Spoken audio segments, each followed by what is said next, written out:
Hello and welcome to the teaching podcast of Epic Church in Independence, Missouri. Thanks for joining us today. I'm Dustin McClellan. Today on our first podcast, we have lead pastor Bobby Hawk here to break down the ministry vision of Epic Church. Listen in to the Epic Teaching Podcast today as we continue the Epic Conversation.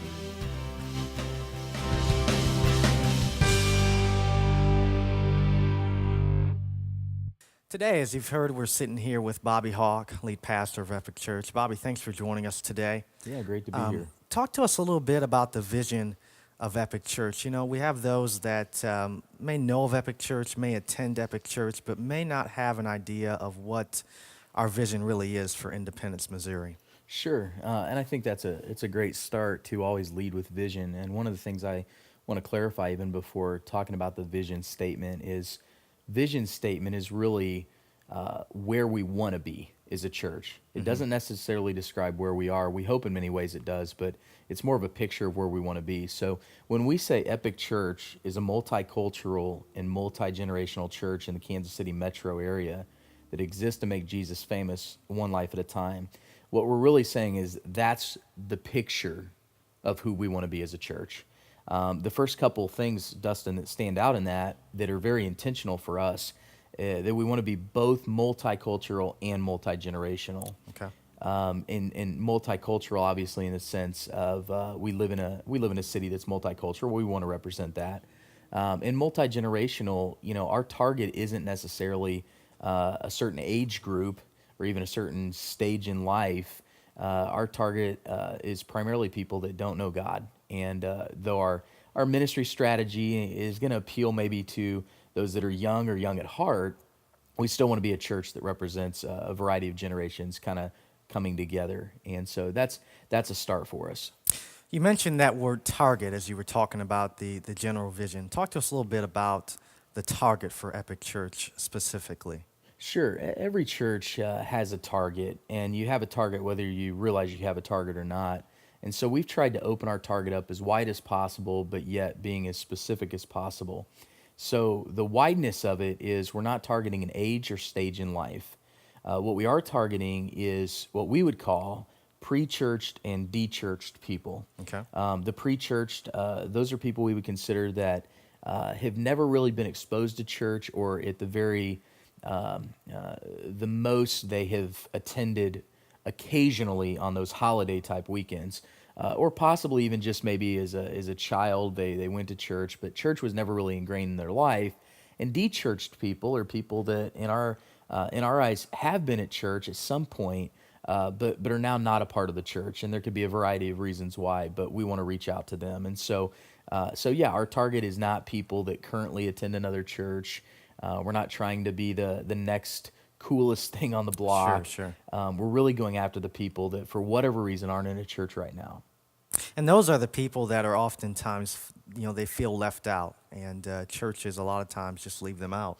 Yeah, and that's exactly it. I think that if we're not careful, any church, our church is no exception, can begin to cater to the members inside and can start to look more like a country club rather than a hospital for hurting people. So we really want that at the preface of our vision, that's why we exist, to make Jesus famous one life at a time. And of course, pre-church and de-church people are the people that need to hear that. So Bobby, talking about these pre-churched and de-churched people, what approach will we take as a church to reach those people? Well, our approach, I could say, would probably be threefold, Dustin, and it would start with we want to have a creative approach. And I realize that can just be a buzzword, creative, relevant, but for us it really is, we serve a creative God. And if He is creative, we should be creative. And so we believe that God can use ministry in new ways, exciting ways, fresh ways to really connect with people. And hopefully 10 years from now, we'll be continuing to do things different than what we do right now. So we want to stay creative. And then the second part of that is we want to be casual. And casual describes the environment more so than it even describes the dress code. The dress code is probably the obvious sign that we're casual. And Sure. You know me, I like preaching in jeans and flip-flops, but we want people to come in a way that they're comfortable. And so if that auto mechanic that works 6 days a week on a car wants to dress up for the weekend, and that's what's gonna make him comfortable in that environment, we say that's great. If that businessman who dresses up 5 days, 6 days a week wants to come in shorts and a t-shirt, that's great. Sure. The key for us is we're casual in the sense we want you to come, we want you to feel comfortable in the entire environment, and probably the most obvious thing, of course, is dress code. And then the third component to our approach would be that we want to be contemporary. And contemporary is, to me, describes we never want to become traditional or just simply liturgical in our approach, that we always want to continue to try to be on, and maybe for lack of better words, the cutting edge. That we realize that as society change, culture changes, people change, we want the church to continue to be able to adapt so that we are using the most effective means, technology, whatever it may be, to reach those people that, again, are pre-churched, meaning they've never been in church, or de-churched, they're currently not in church. Okay. And so, we have this ministry target, this ministry approach, and we have this great vision, but, what really is our goal as a church? What is the goal of Epic Church? Well, I think the ministry goal is simply this: to help people become fully devoted followers of Jesus. And, that's very generic, but when you look at it, that's what the church is ultimately called to be.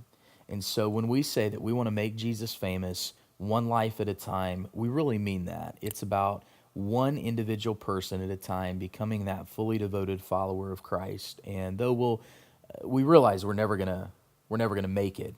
We're never going to arrive there. We're never going to be perfect in that. I think it's at least a goal for us to say that's the ultimate goal of our church. And the great thing is we all fit in that journey, because none of us have arrived. Right. So we all are striving to be that follower of Christ that Jesus expects us to be. And as you said, even though that is a goal for us as a church, it's also a goal for us personally to really take that step to be fully devoted followers of Jesus Christ. As we're looking, and you're probably listening to our ministry vision there, you probably noticed we've created a little alliteration there. It's our ministry tag, as we sometimes call it, and that's the way we can simply look at that and approach that and begin to learn about it. And you probably noticed as well that Bobby is quite the alliteration king, and so there's some connections that have been made through our vision there. But Bobby, is there anything else you'd like to add when it comes to our vision here at Epic Church? Anything that people that are listening today, members, people that are attending, can take away and begin to learn personally and even in their families?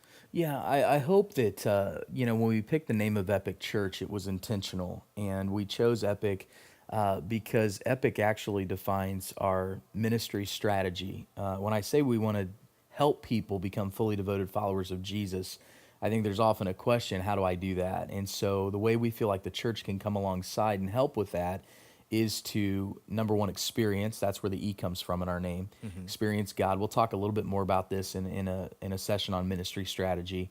We believe that leads to participation. And so participate is the next step, and that's going between those Sunday experiences, getting involved between that time. Investing becomes the next natural step, where you start to give back. And then the last one is commit. And we want you to commit to be part of the team, commit to be part of the local church. And we feel like as you continue to go through that process, you never quite arrive, because once you commit, you're committing to bring others through that process Right. with you. And again, I know we'll talk a little bit more about that, but that's the tagline.